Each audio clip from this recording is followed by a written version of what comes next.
Aslan ve Tavşan Masalı. Kelile ve Dimne gezileri sırasında bir ormana vardılar ki orada tuhaf bir sessizlik hakimdi. Her şey karanlık ve üzgün görünüyordu. Bir fare yanlarından hızla geçti ve bir yöne gitti. Hemen ardından bir ceylan ve geyik endişeyle yanlarından geçip aynı yöne koştu. Dimne Kelile'ye dedi. Galiba bir haber var.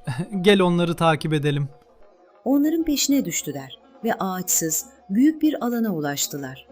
Ormanın küçük hayvanlarının hepsi toplanmış, ortadaki alanda ağaca konmuş bir baykuşa bakıyorlardı. Dimne yanındaki yaban domuzuna sordu.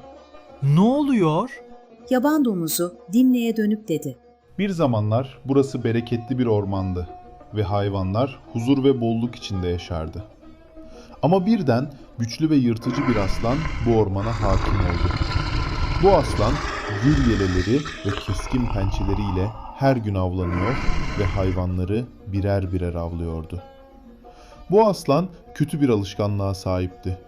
Hayvanları sadece yemek için değil, eğlence için de öldürüyordu. Korku ve dehşet ormanı sarmıştı.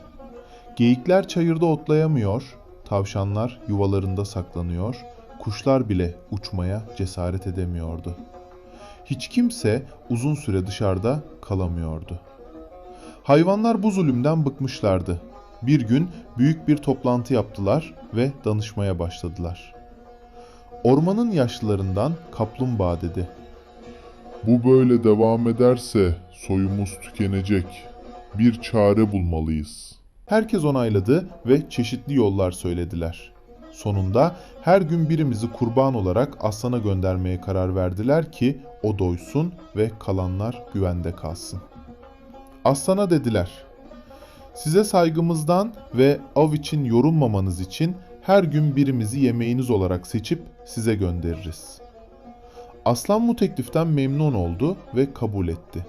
Dedi, Tamam ama bir gün kurban gelmezse kendim avınıza çıkar ve hepinizi avlarım. Peki bu toplanma neden? Günler ve aylar geçti. Her gün aynı saatte, aynı yerde kura ile bir hayvan seçilir ve aslana gider. Şimdi sıra bana ne zaman gelecek bilmiyorum ama çok korkuyorum. Tam o anda kura bir anne tavşanın adına çıktı. 8 küçük yavrusu vardı. O ağladı ve tek kelime etmeden yuvasına doğru yürüdü.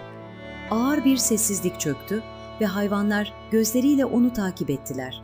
Keliyle Dimne'ye dedi. Gel onu takip edelim. Aslanın yerine kadar gidelim ve durumu görelim. Tavşan yuvasına ulaştı. Yavrularıyla vedalaştı. Hepsini öptü ve teyzelerine emanet etti. Sonra yuvadan çıktı ve aslanın evine doğru yürüdü. Önceki gece yağmur yağmıştı ve yer çamurluydu. Yolda yürürken birden yerde su birikintisinde kendi yansımasını gördü ve aklına bir fikir geldi.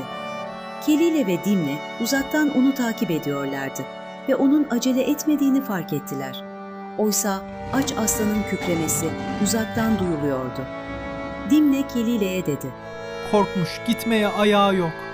O sırada tavşan bir çamur çukuruna kendini attı ve kendini çamurlu ve kirli yaptı. Sonra yola devam etti ve aslanın inine ulaştı. Aslan açlığı artmış halde öfkeyle kükredi. Ey kötü tavşan, neden bu kadar geç kaldın? Bilmiyor musun açım ve açlığımı oyuna mı alıyorsun? Ey ormanların padişahı, suç bende değil. Bugün sizin için bir tavşan getiriyorduk. Yoldaydık ki başka bir aslan, kendini sizden daha güçlü ve yırtıcı sanan yolumuzu kesti. Yemeğinizi aldı ve dedi, bu orman ve avı benimdir. O zayıf aslana söyle, bir daha yaklaşmaya cesaret etmesin. Zor bela canımı kurtardım. Bakın nasıl su ve çamura batmışım ve kendimi size ulaştırmışım ki bu mesajı ileteyim. Benden daha güçlü aslan mı? İmkansız.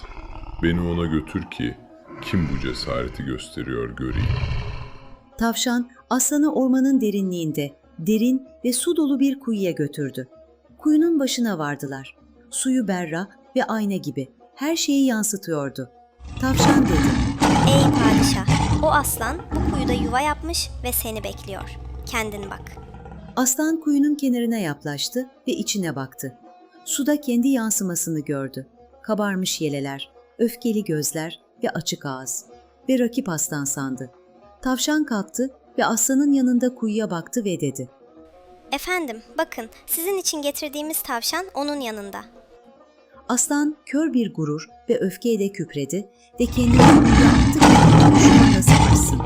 Ama su onu yuttu ve güçlü aslan kuyuda boğuldu ve can verdi. Keliyle dedi: Güç ve kuvvet her zaman kazanmaz. Bazen küçük bir varlığın aklı ve zekası devleri yenebilir.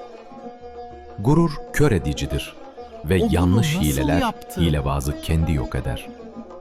Her zaman düşünce ve adaletle yaşayın ki gerçek zafer sizin olsun. Tavşan bu düşünceyle herkesin canını kurtarmış olarak sevinçle ormana döndü ve macerayı hayvanlara anlattı. Hayvanlar sevinç çığlıkları attılar ve tavşanı kahraman ve kurtarıcı olarak övdüler. O günden sonra orman yeniden huzura kavuştu ve hayvanlar barış ve güvenlik içinde yaşadılar.